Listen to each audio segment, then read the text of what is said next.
ইরানের ওপর জাতিসংঘের স্ন্যাপব্যাক নিষেধাজ্ঞা কার্যকর হওয়ার প্রতিক্রিয়ায় কঠোর প্রতিশোধের হুমকি দিয়েছে দেশটির পার্লামেন্ট। রবিবার পার্লামেন্টে এ নিয়ে তুমুল বিতর্কে ব্রিটেন, ফ্রান্স ও জার্মানিকে নিন্দা জানানো হয়। একই সাথে নিষেধাজ্ঞা পুনর্বহালের প্রতিবাদে বিশ্বব্যাপী পারমাণবিক অস্ত্র বিস্তার রোধে স্বাক্ষরিত আন্তর্জাতিক চুক্তি এনপিটি থেকে বেরিয়ে যাওয়ার ইঙ্গিত দেন পার্লামেন্টের সদস্যরা। ইরানের পার্লামেন্ট মজলিসের শুরার স্পিকার মোহাম্মদ বাঘের গালিবাফ ইউরোপিয়ান E3 জোটকে কঠোর সতর্কতা দেন। স্ন্যাপব্যাক প্রক্রিয়ায় ইরানের ওপর নিষেধাজ্ঞা পুনর্বহালের সিদ্ধান্তকে তেহরান অবৈধ মনে করে উল্লেখ করে তিনি বলেন, আন্তর্জাতিক আইনের অধীনে ইরান ইউরেনিয়াম সমৃদ্ধকরণের অধিকার রাখে। আমরা ঘোষণা করছি যে কোনো দেশ যদি এই অবৈধ প্রস্তাবের ভিত্তিতে ইরানের বিরুদ্ধে ব্যবস্থা নেওয়ার চেষ্টা করে, তাহলে ইরান এর প্রতিশোধ নেবে।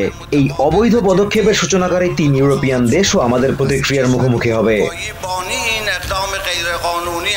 তবে কূটনৈতিক দরজা এখনো বন্ধ হয়নি বলেও উল্লেখ করেন স্পিকার গালিবাফ। তিনি বলেন, ইসলামী প্রজাতন্ত্রে জাতীয় অধিকার রক্ষার উপায় হিসেবে কূটনীতির দরজা কখনো বন্ধ হয়নি এবং কখনো হবেও না। পার্লামেন্ট বিতর্কের পর সাংবাদিকদের ব্রিফিং করেন পার্লামেন্ট প্রেসিডিয়ামের মুখপাত্র আব্বাস গোদারজি। স্ন্যাপব্যাক পুনর্বহালের মাধ্যমে ইন্টারন্যাশনাল অ্যাটমিক এনার্জি বা IAEA এর সাথে কায়রোতে করা চুক্তি বাতিল হয়ে গেছে বলে জানান তিনি।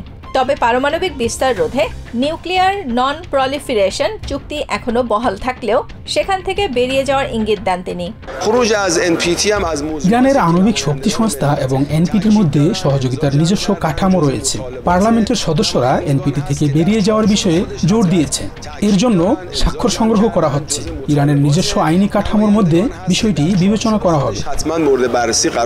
তবে এনপিটি থেকে বেরিয়ে গেলেও ইরান পারমাণবিক অস্ত্র তৈরির দিকে ধাবিত হবে না। পররাষ্ট্রমন্ত্রী আব্বাস আরাকচি বলেন, এনপিটি চুক্তি প্রত্যাহার হলেও সেটি পারমাণবিক অস্ত্র তৈরির সিদ্ধান্ত নয়, বরং এর ফলে শান্তিপূর্ণ ইউরেনিয়াম সমৃদ্ধকরণ কর্মসূচি চালিয়ে যেতে আন্তর্জাতিক পরিদর্শনের বাধ্যবাধকতা থাকবে না। এছাড়া রবিবার স্ন্যাপব্যাক প্রক্রিয়া আন্তর্জাতিক আইন অনুযায়ী অবৈধ দাবি করে জাতিসংঘ মহাসচিবকে চিঠি দিয়ে নিষেধাজ্ঞা পুনর্বহাল প্রক্রিয়া স্থগিতের আহ্বান জানিয়েছেন Araghchi. Nahid Sihan, TVN 24 news desk. New York থেকে সম্প্রচারিত TVN 24 টেলিভিশন বিশ্বজুড়ে বাঙালির কণ্ঠস্বর।